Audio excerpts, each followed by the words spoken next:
Hey everyone, today I'm going to be talking about Villagers, which is a 1 to 5 player board game designed by Harkengada and published by Sinister Fish Games. This one plays in about 30 to 60 minutes and accommodates 1 to 5 players. So this game came out in 2019 and I think was kickstarted in 2018 and had a relatively successful campaign and started getting some good reviews and good feedback from its players when it did come out. And that was quite surprising because Harkengada was, I think this is his first game he brought out, which is quite a big praise to him that he's had, his first design was very well received. And I thought, because of that good praise and the good reviews and the actual concept of the game, I was quite intrigued to play this one because this game you are building your own village, as the name would suggest, of all these different villages with different skills, making these kind of tech trees of all your different people, trying to make as much money as you can in the 2 scoring phases. So initially I was quite surprised by this one because I wasn't quite sure what to expect. And the first play left me feeling a bit underwhelmed because I was expecting something a bit more involved and a bit more heavy. But when I got my head around that and started to understand what the game was all about, it did start to click with me. So essentially this is a card drafting game, and you are on a tableu building game as well, as you're obviously playing these cards down. And you are going to, well, the way the game plays out is going to be quite simple because you're going to have a row of cards with all these different villagers with different skills from, I think, 3 different, or even more than that, different categories. So you've got your ore workers, you've got your the woodworkers, and you've got your kind of forager kind of type as well as people who kind of work in their own right. And the way the game plays out is you're going to start with a basic ability to draw 2 of those cards from this row and put it into your hand. And once everybody does that, taking turns, you are going to be able to play 2 of those cards. But playing those cards isn't always as easy as first expected because a lot of them have prerequisites on them. So for example, if you had say a carpenter, you might need the lumberjack in order to actually play that carpenter in the first place. So you've got this real tech tree and a development of your abilities that you can actually use at any time. In a quite a logical and thematic way as well, because as I said, you couldn't have a carpenter unless somebody is actually going out there and getting the wood in the first place. And that in itself is a really cool idea for me. I like the way that works. It's easy to wrap your head around, and I think it just flows nicely.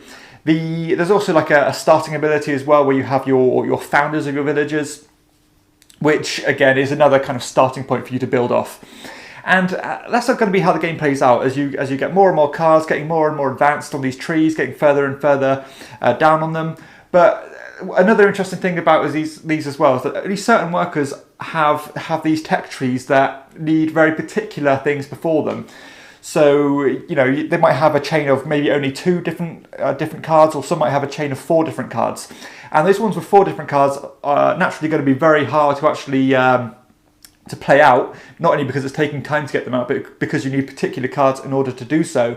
But they're going to give you a lot more stronger rewards when it comes to those scoring phases, because at certain points in the game, after a certain number of cards have been drafted, then there's going to be an initial phase where only your gold coins are scored from your cards, and at the end of the game, all your gold and silver coins are scored.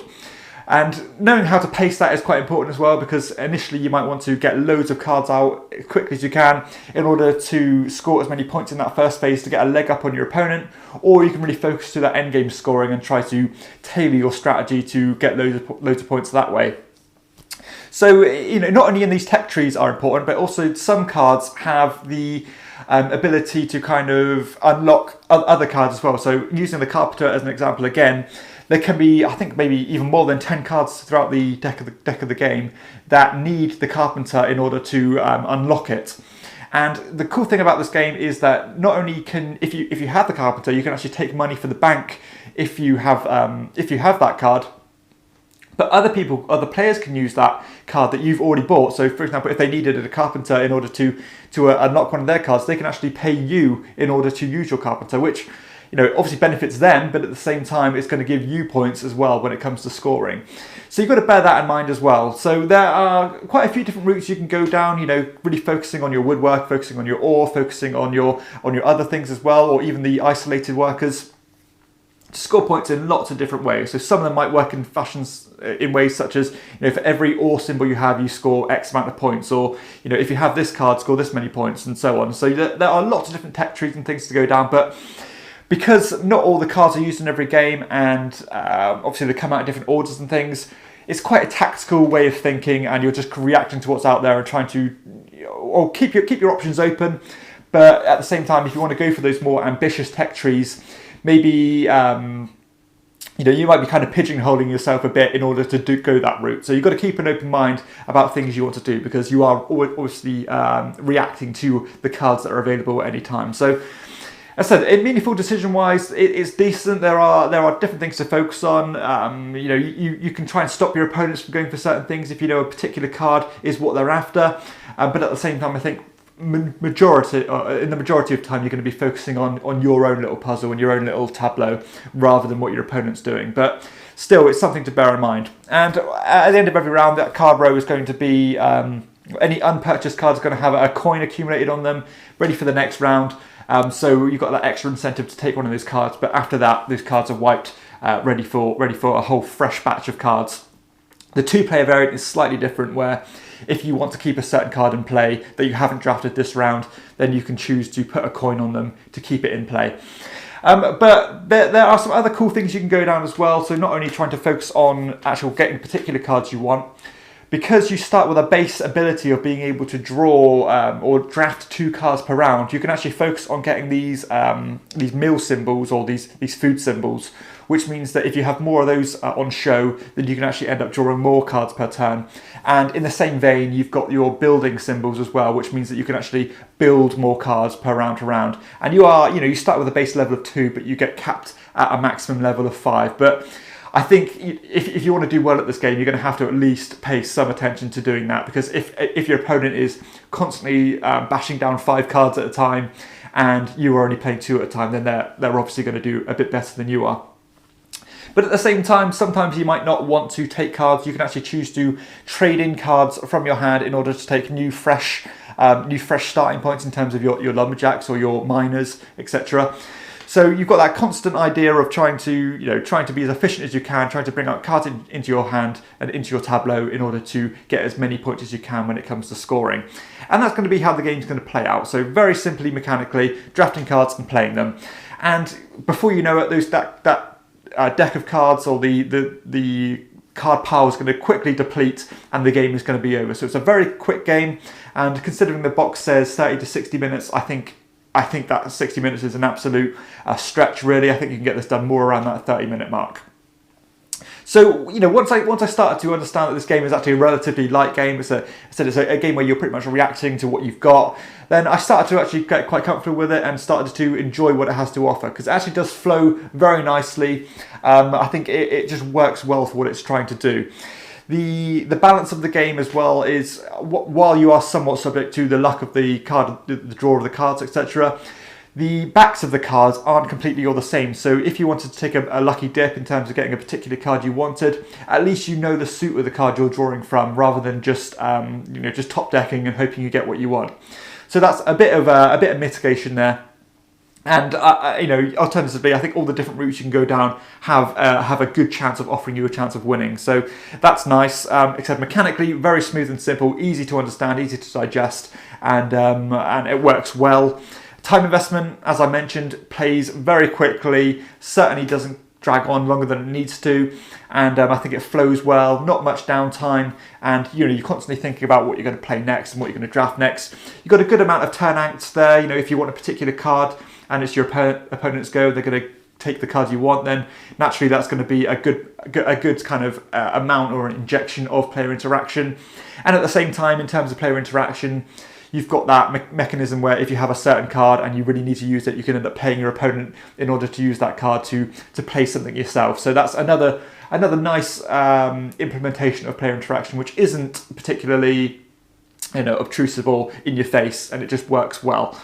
There are some other kind of alternative cards as well you can use that give you amount of play and manipulation on the board. So you've got these kind of dummy cards which you can switch out for others, etc., to really tinker with your tableau and try and be a bit more savvy about how you play things more efficiently.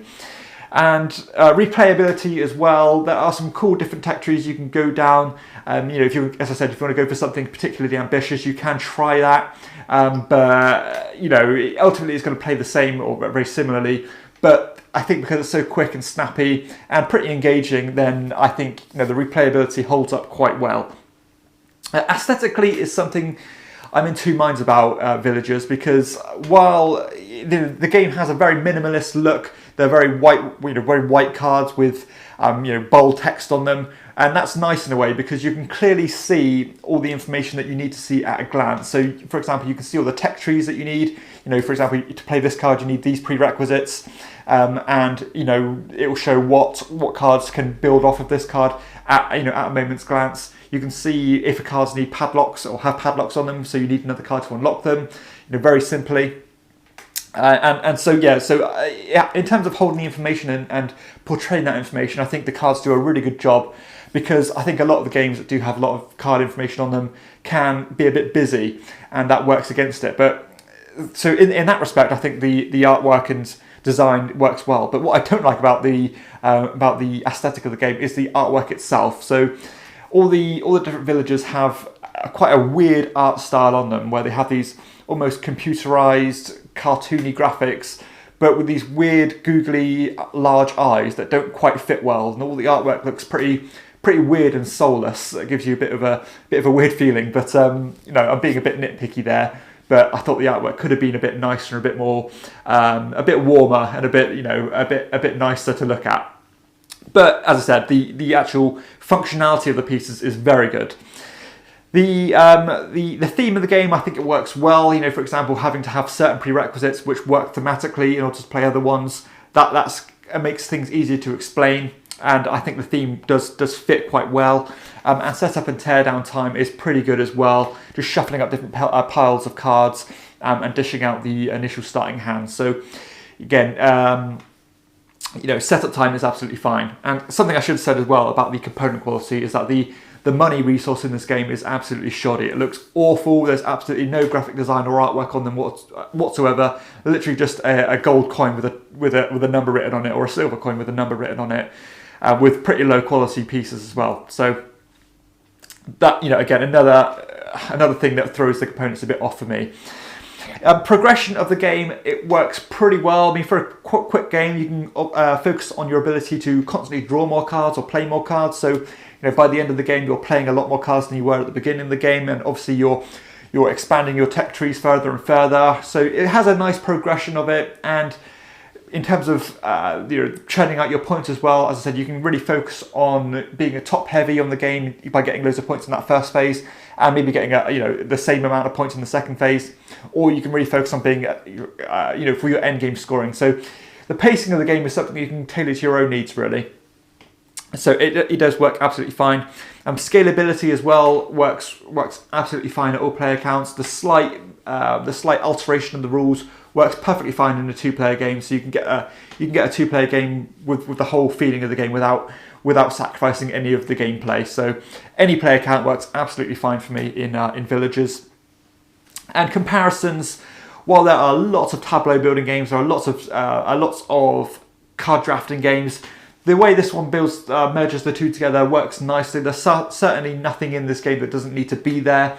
I think it does what it's supposed to do well once you understand that it is a light game, and you aren't having these extremely advanced and sophisticated tech trees. I think this is something you can really enjoy. So yeah, overall, I think this is a really pleasant game, and something that, or certainly a great first design by Garda, who said it was completely unknown before this game. This is a great first game to kind of give the kind of games that you like to put out. So light enough to be accessible, but still has enough interesting decisions throughout, without being incredibly deep, but still having enough going on in it to keep you interested. I think this is a nice game that comes together well. Simple mechanisms, certainly doesn't do anything new or particularly innovative. But I do like the meshing of the theme and the simple mechanisms. I think it all comes together in a nice package that's quick to play. It's fun.